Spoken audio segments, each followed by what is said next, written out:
तो न मरत्या होगे और जीवित क्यों ना मरे रे। जैसे पुण्यात्माओं आप जी ये सोच लेते हैं कई बार के भी सत्संग में जाऊंगा तो कोई काम बिगड़ जाएगा, पीछेतानी हो जाएगी। अब जैसे एक व्यक्ति नाइट सर्विस में गया था रात में, और सुबह उसने जल्दी आके और कोई काम करना था घर पे, कोई ऐसा विशेष कार्य था, और वो दुर्घटना में मृत्यु को प्राप्त हो गया। अब परमानेंटली गया यहाँ से। जिन आवश्यक कार्यों के लिए वो नाइट सर्विस में सफ़र कर रहा था, रात्रि सेवा में, और सुबह वापस नहीं आ सके अपने घर पे, अब परमात्मा याद दिलाते हैं कि असंग जन्म तन मरत्या होगे, जीवित क्यों ना मरे रे। जब आप यहाँ के लिए चलो तो नो सोच लो हम 3 दिन के लिए मर गए, मृत्यु होगी हमारी। अपन आत्माओं 3 दिन में कोई मान लीजिए हानि भी हो जाती है तो फिर जाकर ठीक कर लोगे, अरे या परमानेंट टिकट कट की जब क्या कर लेंगे। एक विचार करने की बात है कि किसी दिन ये परमानेंट मौत होगी, जब क्या कर लोगे तुम। वैसे तो भगवान के लिए जो आते हैं उनके हानि नहीं हो सकती, ये गारंटीड बात है। दास की 100 बार आजमाई हुई बातें हैं। अगर इस दास के साथ बीती हुई कथाएं सुनाने लग जाता है, 3 दिन का सत्संग और हो जा, जब जाकर हमारा पे विश्वास दृढ़ हुआ था सचमुच कबीर इज गॉड। ना कबीर जी कोई हमारी जाति के, ना कोई खानदान में ना थे, कदे पहले देखे ना सुने। इस परमात्मा को गहराई से जाना और परखा, और जब डंडोरा पीटना शुरू किया इस दास ने, जो आज आपके समक्ष लाखों की संख्या में पुण्यात्माओं ने लाभ उठा लिया भगवान का। अब क्या बताते हैं, असंग जन्म तन मृत्या होगे, जीवित क्यों न मरे रे। अब 12 मध्य महल मठ बोरे, बहुर न दे धरे रे। ओए कहते 12वें द्वार में है वो मठ, वो सनातन परम धाम, जहां जाने के बाद फिर लौट कर कभी संसार में नहीं आते, वो सुख सागर। और फिर क्या बताते हैं, वो साधना ना करने से दोजक बहिष्ट सभी तय देखे, राजपाट के रसिया, 3 लोक से तरपत नाही, ये मन भोगी खसिया। कहते हैं दोजक माने नरक और बहिष्ट माने स्वर्ग। कहते पाप और पुण्य के आधार से तने नरक और स्वर्ग बहुत बार देख लिए, हे राजपाट के रसिया। और फिर क्या बताते हैं, 3 लोक से तरपत नाही, ये मन भोगी खसिया। अब जैसे कोई सरपंच बन जाता है, नो सोचा चेयरमैन बनूं, चेयरमैन बन जाता है, नो सोचा एमएलए बनूं, एमएलए बन जाता है, नो सोचा मंत्री बनूं, मंत्री बनने के बाद पूरी नो सोचा एक बार मुख्यमंत्री बनूं, जब पूरी 14 हाथ लागे। और मंत्री बनने के बाद ये सत्कर मान लेना, वो खुद जान सकते हैं जो उस पद पर बैठे, और भगवान ने पहले बता रखी है जो सच्ची होती है। वो न सोचा प्रधानमंत्री बनूं, जब पूरी कसर लिकड़े, इतना मृत्यु हो जाए फिर गधा संतरी बना पाओ फिर कितना। तो परमात्मा कहते हैं 3 लोक से भी इसकी सेटिस्फेक्शन नहीं है, संतुष्टि नहीं इस मन पापी की। जो काम करने का था इस मनुष्य जीवन, तो वो तो छेड़ा भी को ना, स्टार्ट भी नहीं करने देता। ये दोजक बहिष्ट सभी तय देखे, राजपाट के रसिया, 3 लोक से तरपत नाही, ये मन भोगी खसिया। अब कहते इसका कैसे समाधान होगा, सतगुरु मिले तो इच्छा मेटे, पद मिल पदे समाना, चल हंसा उस लोक पठाऊं, जो आदि अमर अस्थाना। वो शाश्वत स्थान सनातन परम धाम पर ले चलता हूँ। कहते सतगुरु मिले तो इच्छा मिटे, तत्वदर्शी संत मिलेगा तो इस तरह का ज्ञान दे करके तुम्हारा यहाँ से हृदय हटावेगा, और यहाँ के इस झूठे सुख से वापस हटोगे और भगवान में दृढ़ हो जाओगे। सतगुरु मिले तो इच्छा मिटे, पद मिल पदे समाना। पद, पद माने वे ऑफ वर्शिप, पद्धति, भगवान की सच्ची साधना की विधि। और पद मिल पदे समाना, गीता जी अध्याय नंबर 15 के श्लोक नंबर 4 में कहा है कि जब तत्वदर्शी संत प्राप्त हो जाए उसके पश्चात परमेश्वर के उस परम पद की खोज करनी चाहिए, जहां जाने के बाद फिर लौटकर कभी संसार में नहीं आते, उनका पूर्ण मोक्ष हो जाता है। तो यहां बताया है कि सतगुरु मिले तो इच्छा मेटे, पद मिल पदे समाना। पद वे ऑफ वर्शिप सही बतावेगा, पद्धति सही देगा और उस पद को प्राप्त कराएगा। चल हंसा उस लोक पठाऊं जो आद अमर अस्थाना। और वहां क्या सुख है, क्या कहते यहाँ की तुम साधना भी कर लेते हो, 4 मुक्तियां प्राप्त करके फिर भी वो खाली हाथ आते हो स्वर्ग से। 4 मुक्ति जहां चंपी करती माया होरी दासी, दास गरीब अभय पद पर से वो मिले राम अविनाशी।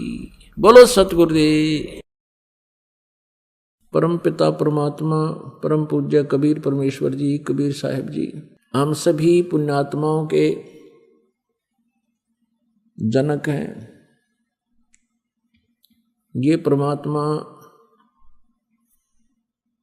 परम अक्षर ब्रह्म कहे जाते हैं, इन्हीं को सत्य पुरुष भी कहते हैं। सत्य पुरुष का अर्थ होता है अविनाशी परमात्मा, पुरुष मीन प्रभु, और सत्य माने अविनाशी जिसका नाश कभी ना हो। इसी के भाषाभिन्न या पर्यायवाची बहुत शब्द बन जाते हैं। परम अक्षर ब्रह्म, अकाल मूर्त, शब्द स्वरूपी राम, सतपुरुष।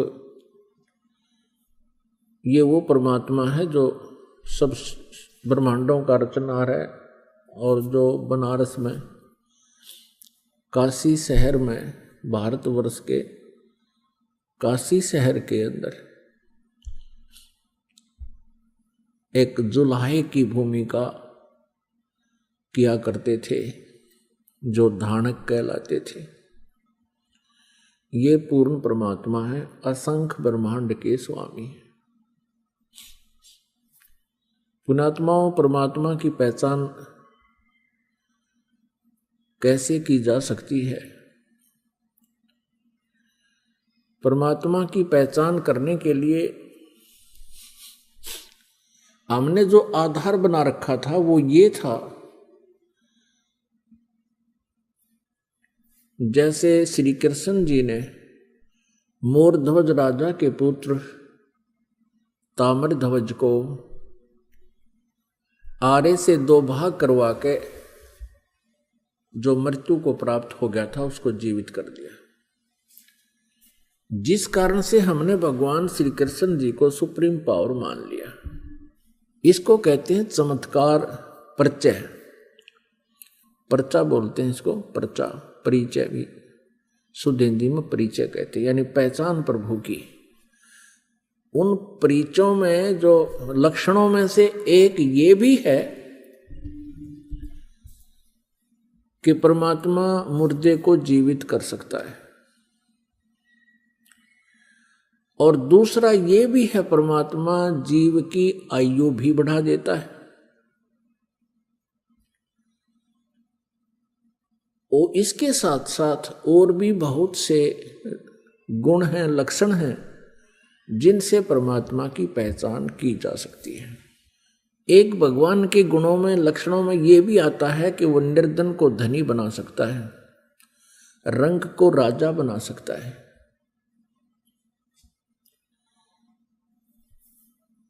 और एक ये भी पहचान है कि उसके विषय में हमारे सदग्रंथों में लिखा हुआ है। परमात्मा के गुणों की जानकारी हमारे पवित्र सदग्रंथ भी बताते हैं। जिस परमेश्वर के लक्षण, जिस परमेश्वर के सर्वचिन्ह इन सभी बातों पर खरे उतरते हैं, सभी पॉइंटों पर, सभी केंद्रों पर, वो परमात्मा है, वो परमेश्वर है।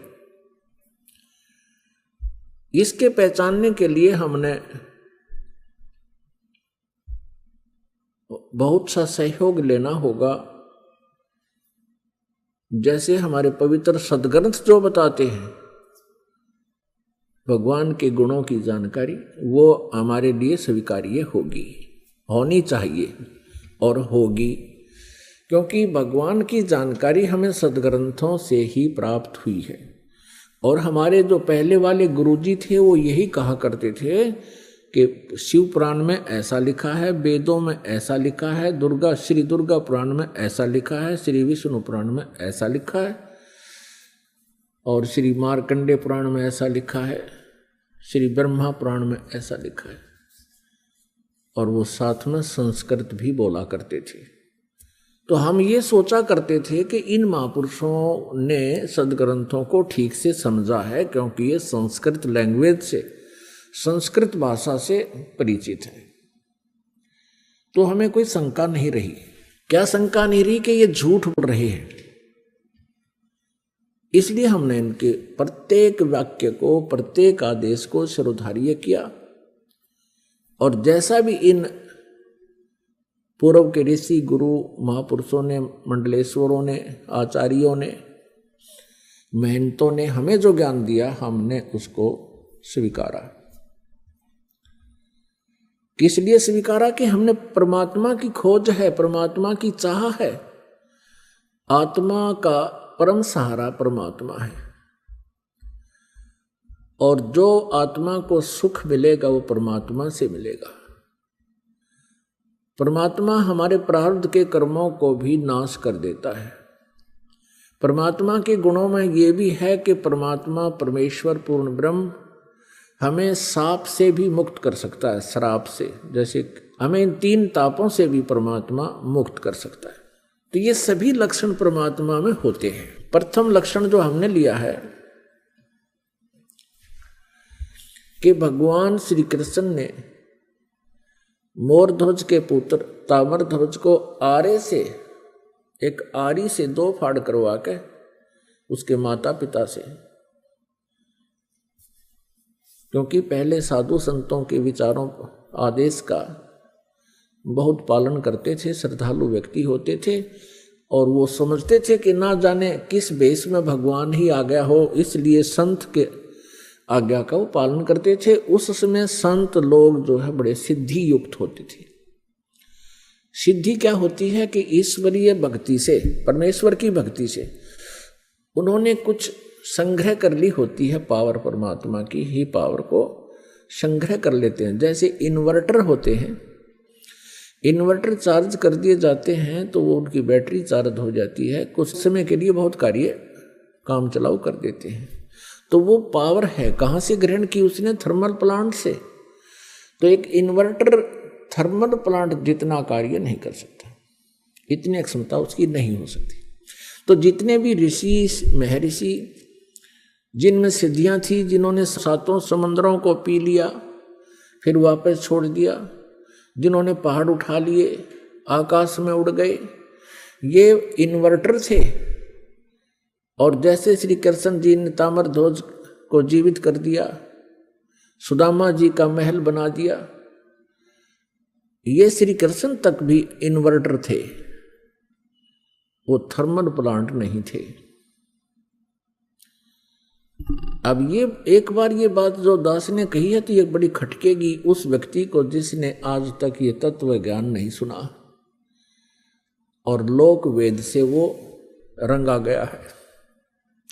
लोक वेद किसे कहते हैं? जो दंत कथा होती है, सुना सुनाया ज्ञान, अक्षेत्रीय ज्ञान, एक दूसरे से सुना हुआ ज्ञान, उसको लोक वेद कहते हैं। पुण्यात्माओं, श्री कृष्ण जी और अर्जुन मोरध्वज राजा के घर चले गए एक साधु रूप बना के। उस दिन मोरध्वज अपने पुत्र ताम्रध्वज को राज्य अभिषेक कर रहा था और साधु संतों के वहां आगमन को बहुत शुभ मानते हैं। ऐसे शुभ अवसर पर उनका आशीर्वाद प्राप्त करते हैं। उनका आशीर्वाद प्राप्त करने के लिए उनकी प्रत्येक आज्ञा का पालन करते हैं, उनकी सेवा शुश्रूषा करते हैं, जिससे वो प्रसन्न हो जाए। उनको प्रसन्न करने की हर संभव कोशिश की जाती। तो श्री कृष्ण जी ने एक माया से, अपनी सिद्धि से एक सिंह बना लिया, शेर बना लिया, और दोनों पहुंच गए राजा मोरध्वज के बाग में। जब राजा को पता चला कि साधु संत आए हैं, उनको संदेशा भिजवाया कि आओ महाराज भोजन पाओ। लेकिन श्री कृष्ण जी ने कहा कि राजा स्वयं हमें आमंत्रित करने आएगा तो हम प्रवेश करेंगे उसके घर पर। राजा को पता चला, मोरध्वज तुरंत चल पड़ा नंगे पैरों और भगवान से अर्ज की, घर पे ले आए। घर पे विराजमान हो जाने के उपरांत आसन दिए और कहा भगवान भोजन पाओ। श्री कृष्ण जी जो साधु रूप में थे, पहचान नहीं पाए थे मोरध्वज, उनको संत मान रहे थे कि जो आज्ञा महात्मा। तो श्री कृष्ण जी ने कहा कि मोरध्वज पहले हमारे सिंह को भोजन खिलाओ, शेर को। जो आज्ञा महाराज, मोरध्वज ने कहा। श्री कृष्ण जी साधु रूप में श्री कृष्ण जी ने कहा कि बात सुनो, ये शेर जो है, ये सिंह किसी पशु पक्षी का मांस आहार नहीं करता, ये नरभक्षी है, ये मनुष्य खाता है, मनुष्य का मांस चाहिए। कि जो आज्ञा महाराज, मोरध्वज ने कहा। फिर श्री कृष्ण जी ने कहा कि कहीं कोई पल्लेदार को पकड़ जावे, उसका मांस नहीं खाएगा, ये मांस खाएगा तुम्हारे एक परिवार के सदस्य का। तब मोरध्वज ने कहा जो आज्ञा महाराज, कि जाओ फिर करो तैयार। अब मोरध्वज ने ताम्रध्वज और रानी से कहा कि साधु महात्मा आए हैं, उनकी कंडीशन है कि वो पहले सिंह को भोजन कराना है और शेर मांस मनुष्य का खाएगा।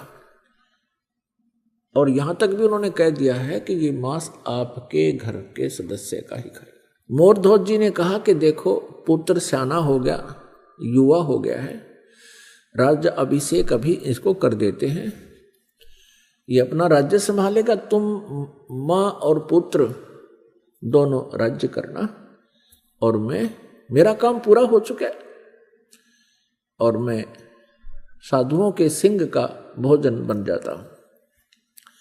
तब रानी ने कहा देखो मैं पतिव्रता स्त्री हूं और पतिव्रता स्त्री से पहले उसका पति यदि मृत्यु को प्राप्त हो जाता है तो उसका जीवन नरक होता है, मैं नहीं जी सकती। और मेरा काम क्या था? मेरा काम था आपका वंश चलाना, आपका वंश चल गया, अब मेरा क्या काम रह गया? लड़के का ब्याह कर लेना, दोनों पिता पुत्र अपना कार्य कर, राज्य संभालो, बच्चा अयाना है, ये राजकाज को ढंग से नहीं समझ पाएगा, आप इनकी हेल्प करते रहना और मुझे आहार बनने दो सिंह का। तब लड़का कहता है ताम्रध्वज के माता पिता, मैं माता पिता के ऋण से मुक्त नहीं हो पाया हूं, अभी तक तो मेरी आपने सेवा ही सेवा की है, मैं तो आपकी कुछ सेवा कर नहीं सका, इसलिए मैं सिंह का आहार बनूंगा, आप मुझे पितर ऋण से मुक्त होने दीजिए। अब वहां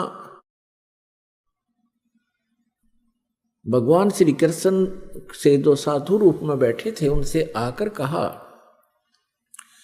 उन्होंने सारी कहानी फिर दोबारा दोहराई और कहा भगवान आप ही फैसला कर दो। तब श्री कृष्ण साधु वेश में विराजमान श्री कृष्ण जी ने कहा कि राजा और रानी यानी अपने पुत्र ताम्रध्वज को आरे से 2 फाड़ करें और तुम्हारे पुत्र का मांस ये शेर खाओगा, सिंह खाओगा। जो आ गया, आरा उठा लिया, एक तरफ मां खड़ी होगी, एक तरफ पिता, और लड़का लिया बिठा। और एक बात और कही कि यदि किसी के भी तुम्हारे आंसू आ गए, तीनों में से सिंह भोजन नहीं करेगा। अगदी जो आ गया आपकी। तो जब वो चीरने लगे, कहा कि इसको 2 फाड़ कर दो, बायां लेफ्ट जो है पार्ट ऑफ बॉडी, बायां हिस्सा शरीर का शेर नहीं खाएगा, ये अपवित्र है, केवल दायां हिस्सा ही खाएगा, बाएं को फेंक देना, दाएं को उठाकर पकाओ, पकाना है। ये बात सुनकर के उस समय आरा चल रहा था, ताम्रध्वज की आंखों में आंसू आ गए।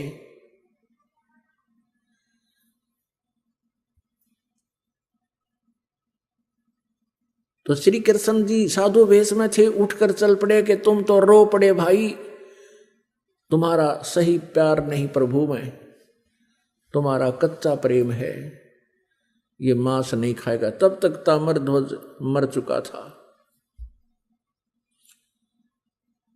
अब मोरध्वज कहता है कि हे भगवान, बालक था, इसको समझ नहीं थी, मुझे चीर लो, मैं नहीं रोऊंगा।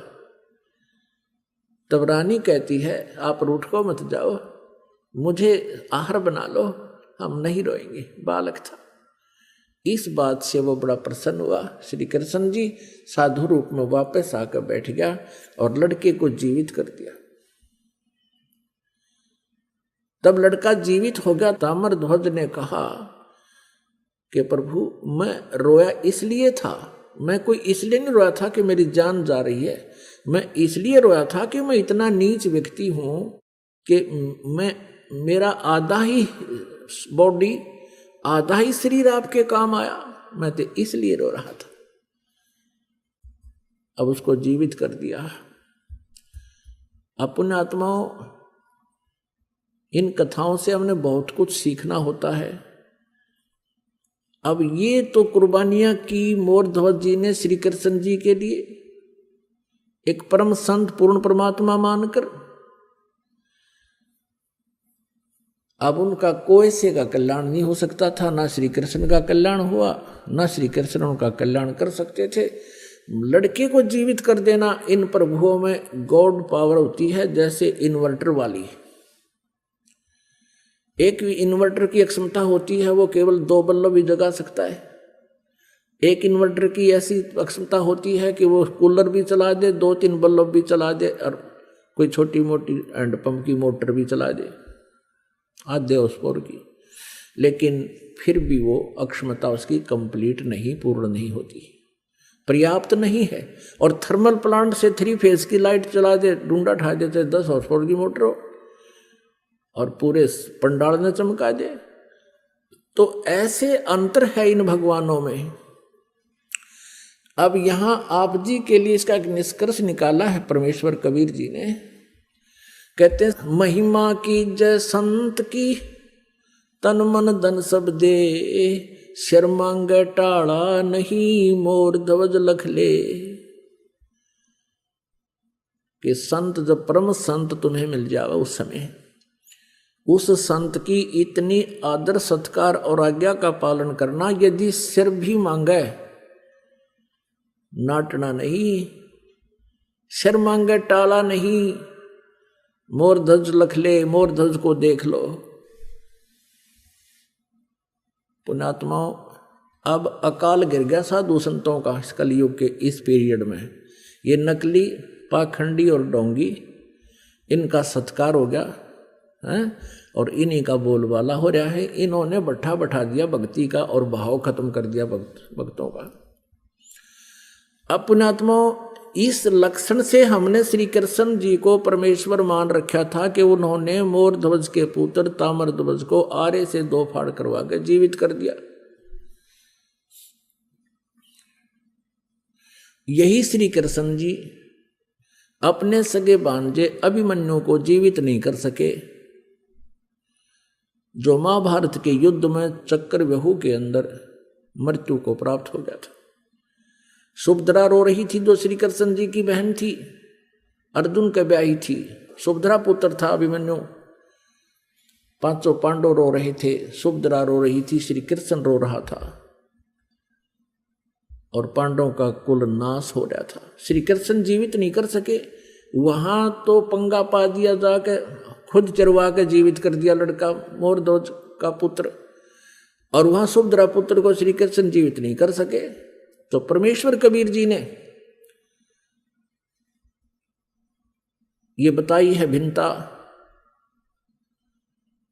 कि श्री कृष्ण जी उर्फ विष्णु जी, श्री कृष्ण जी विष्णु जी समझो, विष्णु जी के अवतार, उन्हीं की आत्मा यहाँ देवकी के गर्भ से उत्पन्न हुई थी।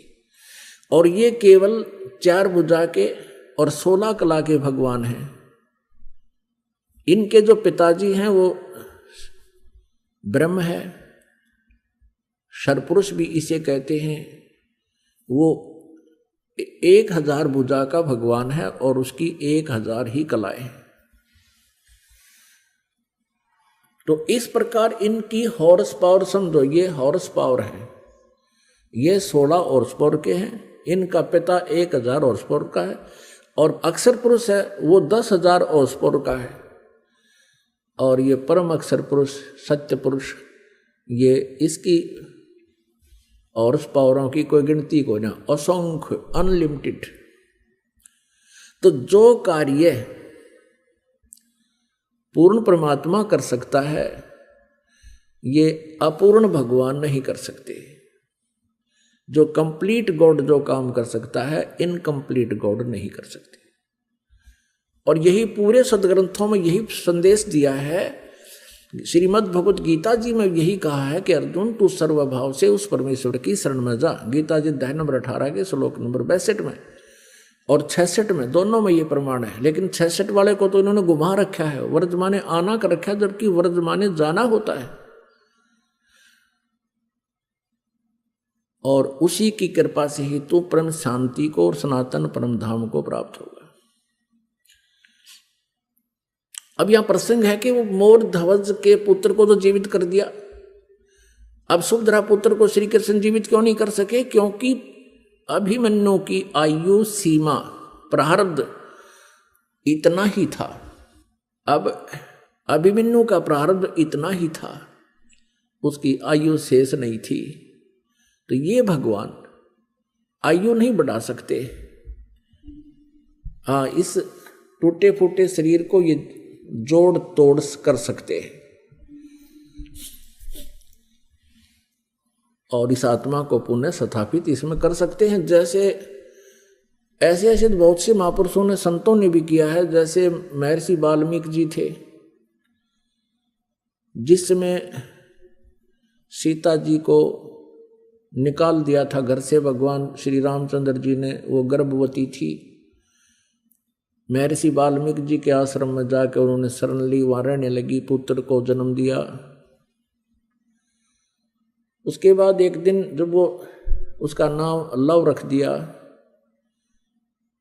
जब लव 8-9 महीने का हो गया, वो 1 वर्ष का हो गया, सीता जी कपड़े धोने के लिए दरिया पर जाया करती थी प्रतिदिन और बच्चे को पालने में सुला जाया करती थी।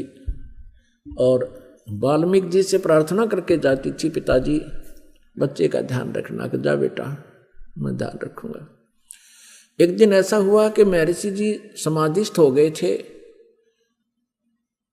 और सीता और बच्चे को वहीं लेटाकर चली गई, ये कहकर के पिताजी ध्यान रखना। कुछ देर के बाद उसको ध्यान में आया कि पिताजी यानी ऋषि जी साधना कर रहे हैं, हो सकता हो उसकी आंखें ना खुलें, देर तक समाधिस्थ बने रहें, कहीं पीछे से कोई बच्चे को पशु पक्षी उठा ना ले जाए। ये सोचकर वापस जाकर बच्चे को उठा लाई।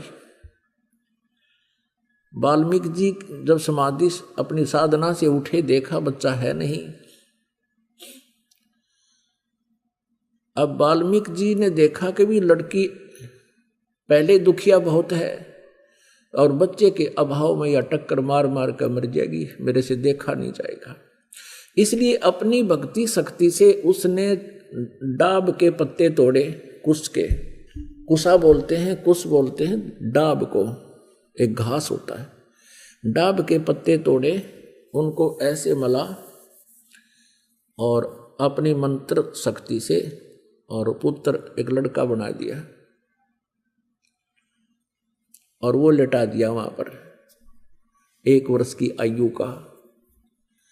अब सीता वापस आई, उसने पूछा पिताजी ये दूसरा लड़का किसका है? तब ऋषि जी ने देखा कि लड़की तो बच्चे को गोद में लिए हुए है। तब उसने कहा बेटी ये भी तेरा ही है। तब उसने सारी कहानी बताई कि बेटी तू कहकर गई थी कि बच्चे को ध्यान रखना, और प्रतिदिन कह के जाती थी। आज मैं देर से समाधि से उठा तो मैंने सोचा लड़की बच्चे को यहीं लेटा कर गई होगी और बच्चा नहीं है, कोई उठा ले गया होगा पक्षी पशु, और बेटी रोएगी, इसलिए मैंने ये एक पुत्र तेरे लिए और अपनी सबद शक्ति से बना दिया। अब दोनों को पाल। अब सीता ने उन दोनों को पुत्र रूप में पाला, उसका नाम कुश रख दिया। लव और कुश ये दो पुत्र थे। तो कहने का भाव यह है कि ऐसे चमत्कार जो होते हैं इनको बोलते हैं परिचय, इसको पर्चा बोलते हैं, चमत्कार बोलते हैं। इन चमत्कार मात्रों से इन चमत्कारों मात्र से हम परमात्मा नहीं मान सकते प्रत्येक व्यक्ति को। इसके साथ साथ और बहुत से भी लक्षण होते हैं। पुण्यात्मा, अब हम आपको परमेश्वर कबीर जी के विषय में जानकारी देंगे। इसी के पैरेलल के श्री कृष्ण जी ने मोर ध्वज के पुत्र को जीवित कर दिया।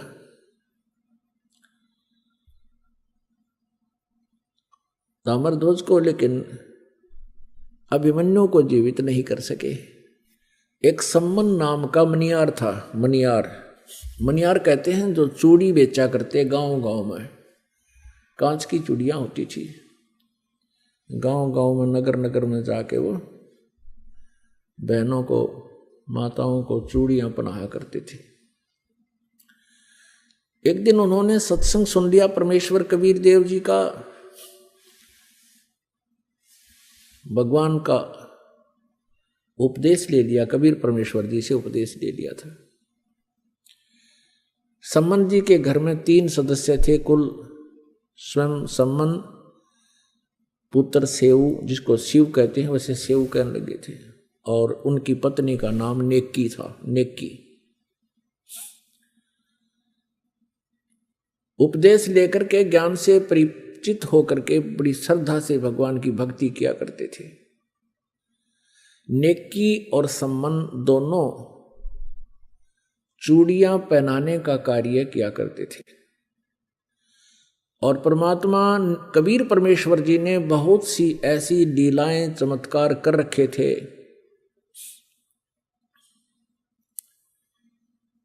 तो वो बताया करते थे, जहां भी चूड़ियां पहनाने जाते थे एक पंथ दो काज किया करते थे।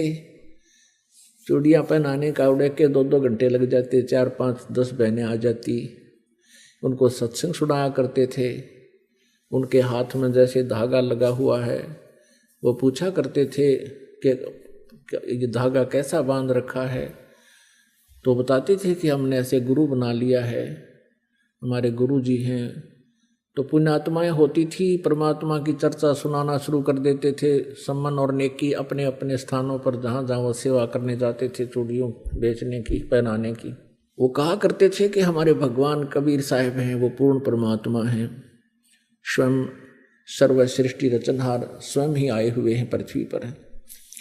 और बताया करते थे कि उन्होंने सिकंदर लोधी राजा की, दिल्ली के बादशाह के जलन के रोग को ठीक कर दिया। किसी से भी नहीं हुआ था। एक गाय मार दी थी तलवार से सिकंदर लोधी ने कि मेरे सामने जीवित करके दिखा दे, जब जानो तू अल्लाह की जात है। तो हमारे कबीर परमेश्वर जी ने वो मरी हुई गाय उन सब का हजारों व्यक्तियों के, दर्शकों के सामने जीवित कर दी थी। बच्चा और गर्भ में था, दोनों माँ पुत्रों का 4 हिस्से हो गए थे। परमात्मा ने 2 थपकी, एक थपकी लगाई थी आशीर्वाद भरी, और दोनों जीवित हो गए थे, और दूध की बाल्टी भर दी। गाय और बच्चे को जीवित करके महर्षि रामानंद जी परम पूज्य परमेश्वर कबीर जी के मुंह बोले वैसे औपचारिक गुरु थे। सिकंदर लोधी ने उनकी गर्दन काट दी थी रामानंद जी की, और उनका प्रारब्ध परमात्मा कबीर जी ने बताया था कि ये प्रारब्ध ऐसा ही है। रामानंद जी की मृत्यु सिकंदर लोधी से ही होनी थी। उसके बाद परमात्मा ने रामानंद जी को जीवित कर दिया और आगे अपनी कृपा से उसका आयु बख्श दी। ऐसी ऐसी कथाएं सुनाया करते थे। एक शारदा नाम की ब्राह्मणी थी, उसने परमात्मा कबीर जी से उपदेश लिया था। उसका असाध्य रोग जो प्रारब्ध में लिखा था वो ठीक कर दिया। बड़े पहुंचे हुए परमात्मा संत हैं हमारे गुरु जी। ऐसे ऐसे वो कथाएं सुनाया करते थे। अब नगर के लोग, अब क्या होता था कि वो बहनें वो विचार सुन के जाती थी, वो अपने पतियों के सामने बताती थी कि ऐसे ऐसे एक मनियार आया था, एक मनियारी आई थी और ऐसे ऐसे बता रही थी। तो उनके पति कहते थे ये सब झूठ बोलते हैं, ये संत पाखंडी होते हैं, भोली आत्माओं को अपने चुंगल में फंसा रखा है। यदि इनके गुरु ऐसे पहुंचे हुए हैं तो इनको धनी क्यों ना बना देते। ये इनके पास ना ढंग से कोई मकान है, ना इनके पास ढंग से कपड़े हैं, हैंड टू माउथ ये जी रहे हैं, इनको क्यों नहीं धनी बना देते। अब बहनें जो वहां ज्ञान सुनकर जाती थी अपने पिता की, अपने पति के इस तर्क से, फिर वो ये भी कहने लग जाती थी। तो ऐसे दूसरी बार वहां चर्चा होती थी उन मनियार और मनियारी के द्वारा, तो वो ये तर्क देते थे कि अभी तुम बात तो करते हो बड़ी बड़ी, लेकिन तुम स्वयं भूखे मर रहे हो। कभी तो आटा उधारा ले जाते हो, कभी कुछ उधारा ले जाते हो। तुम्हें क्यों नहीं सेठ बना देता तुम्हारा गुरु। तो वो क्या कहते थे कि हम भगवान से मोक्ष मांगते हैं, हम यहाँ का धन नहीं मांगते। तो वो कहते हैं मोक्ष तो बाद की बात है, पहले तो रोटी भी तो चाहिए। तो उनके जो के संसार के विचारों में और भगत के विचारों में, जगत के विचारों में, भगत के विचारों में बहुत भिन्नता होती है और इसी कारण से तालमेल नहीं बनता, विरोध बना रहता है। अपुण्यात्माओं, अब परमात्मा की कई लीलाएं बतानी पड़ेंगी इसमें। एक समय एक शेख तकी नाम का सिकंदर लोधी दिल्ली के बादशाह का गुरु था, धार्मिक गुरु था। और जब उसको ये पता चला कि सिकंदर लोधी के जलन का रोग कबीर जी ने ठीक कर दिया, परमेश्वर कबीर जी ने, और सिकंदर लोधी ने बताया कि मैंने अपने हाथों से अपनी तलवार से स्वामी रामानंद जी को मार दिया था, कत्ल कर दिया था, उसका धड़ से अलग कर दी थी उनकी जो है गर्दन, और कबीर जी ने जीवित कर दिया। इस चीज को देख करके शेख तकी के मन में बहुत ईर्षा होगी कबीर जी के प्रति कि ये इतना प्रभाव जमा बैठा है राजा के दिल में, अब मेरी दाल गलेगी नहीं। और जब तक मैं कबीर जी को सिकंदर लोधी बादशाह के हृदय से नजरों से नहीं गिरा दूंगा, तब तक मेरी रीवैल्यू नहीं होगी। इस सोच से, इस दृष्टिकोण से उसने कबीर जी को नीचा दिखाने के लिए, एक दिन राजा काशी से आ रहा था सिकंदर लोधी, साथ में कबीर जी भी थे और शेख तकी भी थे। बनारस से दिल्ली लौटते समय एक दरिया के किनारे रात्रि में पड़ाव कर लिया था। अब शेख तकी ने कहा था, शेख तकी ने कहा कि राजन मैं इसको तब मानूंगा कबीर को कोई शक्ति युक्त है, मेरे सामने कोई मुर्दा जीवित करके दिखा दे, ये तो जादूगर है। सिकंदर आपने उनकी गर्दन काट दी, इसने तुरंत जीवित कर दी होगी। जब जानू किसी मुर्दे को जीवित करके दिखाए तब मानू मैं इसको, अन्यथा मैं सब मुसलमानों को कह दूंगा कि सिकंदर लोधी हिंदू बन गया है, इसने हिंदू गुरु बना लिया। इस बात का सिकंदर लोधी को पता था कि मुसलमान भोली श्रद्धालु मुसलमान जितने भी हैं वो शेख तकी के प्रत्येक आज्ञा का पालन करते हैं। इसने एक बार ये आग लगा दी तो तेरा राज्य नहीं रहेगा। चिंतित हुआ सिकंदर लोधी। तब परमेश्वर कबीर जी ने कारण पूछा तो कारण बताया कि ये शेख तकी ऐसे ऐसे कह रहा है भगवान, और ये सचमुच वहां दिल्ली में जाकर आग लगा देगा, सब मुसलमानों को मेरे विरोधी कर देगा, मेरे राज्य को खतरा हो जाएगा, मैं इसलिए चिंतित हूं। ये कहता है कि एक मुर्दा कोई जीवित करे कबीर तब मैं मानूं। कबीर साहब ने कहा कि उसको कह दो कि एक मुर्दा ढूंढ लाओ कोई। अब कहने का भाव ये है पुण्यात्माओं के मालिक की रजा, क्योंकि वो अपने भक्त को टेंशन युक्त नहीं रहने देते कबीर परमेश्वर। सिकंदर लोधी को अत्यंत टेंशन होगी थी कि ये तो बात बिगड़गी, यो नहीं माना किसी तरह भी। बहुत कुछ समझाया था कि पीर जी देखो मेरे क्या हालत थी, मैं कितना दुखी था, जलन का रोग मुझे लगा हुआ था और मैं स्वस्थ हो गया। आप जी ने सब जंतर मंत्र कर लिए थे, सब वैद्यों को आपने बुला लिया था, मैं फिर भी स्वस्थ नहीं हुआ था। कबीर जी के आशीर्वाद मात्र से मैं स्वस्थ हो गया। अब मैं इसको कैसे हृदय से उतार दूं। शेख तकी की तो दूनी भौंट सुकड़गी, उनकी त्योड़ी पड़गी। ठीक है तू इसी को मान ले, अपना गुरु मान ले इसको, मैं कह दूंगा मुसलमानों को। अब इतनी टेंशन होगी राजा को कि भाई बात बिगड़गी। तब परमेश्वर ने कहा कि चलो। उसी समय लीला हुई। वो तो कहते सोचल छिद्र मैं करूं अपने जन के काज, ऐसी हुई रजादाता की कि कुछ कबीले ऐसे हैं वो न तो जमीन में गाड़ते मुर्दे को, न सहा करते, अग्नि में नहीं जलाते। वो क्या करते हैं, वो जल प्रवाह कर देते हैं। एक घास फूस का एक फ्लोटिंग बना करके एक बेड़ा सा तैरने वाला लकड़ियों का सूखा, और उसके ऊपर लिटा देते हैं सुसज्जित कपड़े कुपड़े साफ उनको उड़ाकर, और एक दीपक प्रज्वलित कर देते हैं और दरिया में अपने रीति रिवाज से उसको प्रवाह कर देते हैं। ऐसे जल प्रवाह किया हुआ एक मुर्दा आ रहा था। 12-13 वर्ष की आयु का शरीर था उस बच्चे का। अब सुबह सुबह सभी खड़े थे, कोई नहा रहा था, कोई भोजन बना रहा था। किसी ने देखा कि मुर्दा आ रहा है तो शेख तकी ने कहा कि बुला ले तेरे कबीर को, कर दे मुर्दे को जिंदा। अब कबीर परमेश्वर जी ने कहा कि शेख तकी पहले आप प्रयत्न करो, कहीं बाद में ये कहे कि मैं भी कर देता इसको। शेख तकी ने किए जंतर मंतर, वो मुर्दा चला गया 2-3 फरलांग यानी 1800 फुट डाउन स्ट्रीम में, नीचे को जल बह रहा था उधर को। तब शेख तकी ने कहा कि ये चाहता था कबीर जी कि मेरे सिर से बला टल जाए, मुर्दे कभी जिंदे होते, वो तो कयामत के समय होंगे। तब परमेश्वर कबीर जी ने कहा कि ठीक है।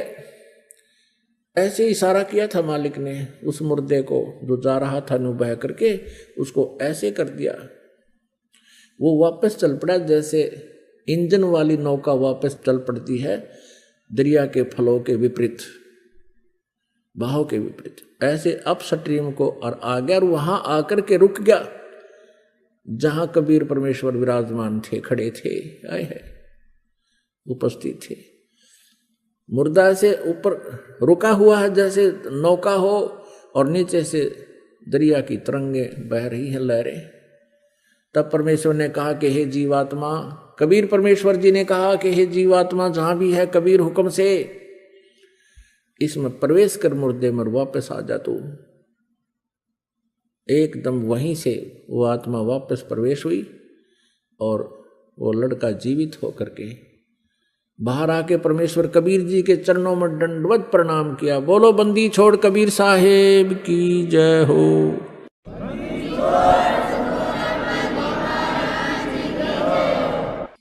अब सभी ने, उपस्थित व्यक्तियों ने कहा, क्योंकि सैकड़ों की संख्या में, हजारों की संख्या में अंगरक्षक सैनिक थे और राजा भी सारे थे, तब उन्होंने कहा कि हे कबीर जी आपने तो कमाल कर दिया, लड़के का नाम कमाल रख दिया। और 12-13 वर्ष की आयु का पुत्र था, लड़का था किसी का, वो अपने पुत्र के रूप में परमेश्वर ने पाला पोसा, उस पुनर्जन्म प्राप्त प्राणी को भक्ति दी, अपने पास रखा पुत्र रूप में।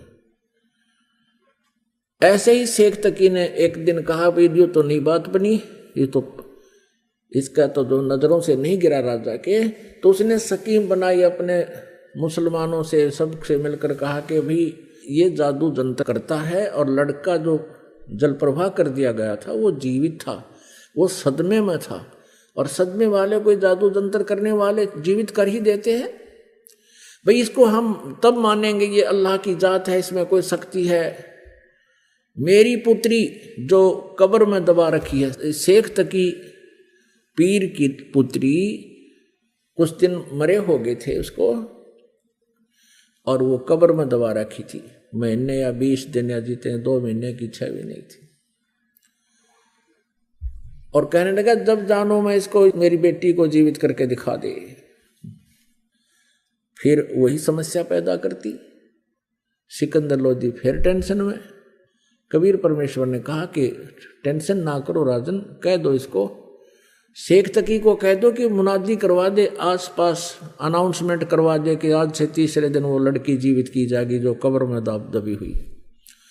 सब जगह डंडोरा मुनियाद करवा दी, डंडोरा पटवा दिया, मुनादी करवा दी, अनाउंसमेंट करवा दी। कई हजार व्यक्ति आकर इकट्ठे हो गए उस निश्चित दिन को। कब्र फुड़वा दी, बच्चे का शरीर सूखा पड़ा था। अब परमात्मा ने कहा कि शेख तकी तू भी कर ले ट्राई कर दे, फिर बाद में यूं कह मैं जीवित कर दूं।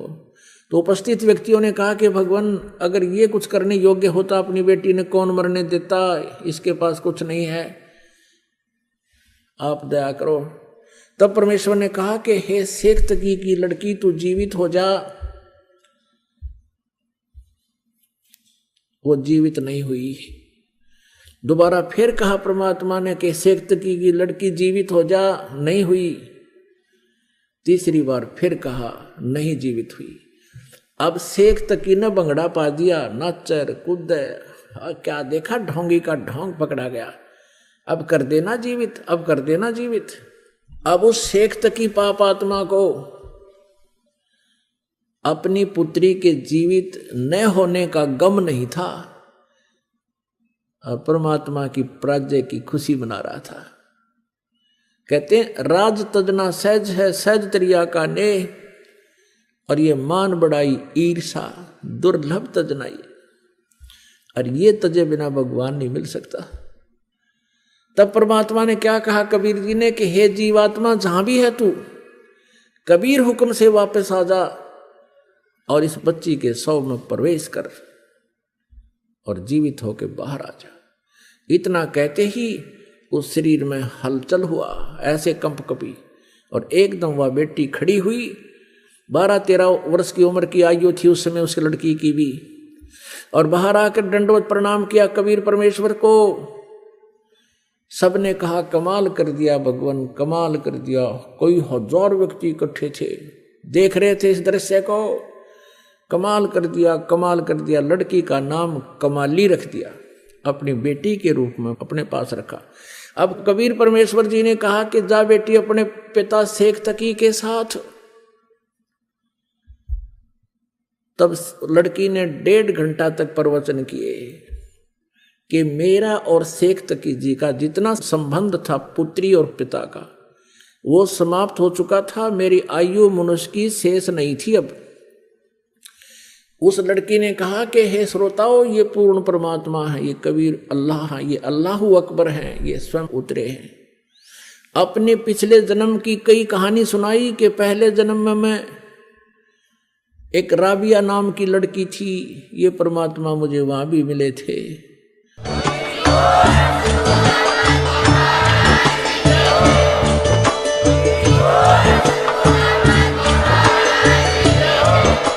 अगर आप ये वीडियो YouTube पर देख रहे हैं तो हमारे चैनल को सब्सक्राइब करें और बेल आइकन को दबाना ना भूलें। अगर आप Facebook पर ये वीडियो देख रहे हैं तो हमारे पेज को लाइक करें।